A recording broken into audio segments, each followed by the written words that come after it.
Ito yung ulam namin nung bata kami, nasarap na kami at feeling namin espesyal na yung ulam namin kasi may sardinas. At pag may sardinas, uutusan ako ng mama ko para manguha ng papaya sa bukid. Dahil hindi namin kinakain yung sardinas na sardinas lang, so lalagyan talaga siya ng gulay para mas dumami kasi marami kami.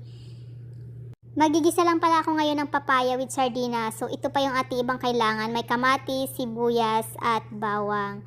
So bali itong papaya ay hiniwa ko lang siya ng maliliit at nilamas ko siya sa asin. Nilamas ko siya hanggang sa lumambot at lumabas yung kanyang katas. Pagkatapos ko siyang lamasin ay hinugasan ko naman siya para maalis yung alat ng papaya. So, nagpainit na ako dito ng olive oil. Una kong ginisa dito yung ating bawang. Sinunod ko na yung ating sibuyas. Gisa-gisa lang hanggang sa mag-caramelize. Saka ko na sinunod dito yung ating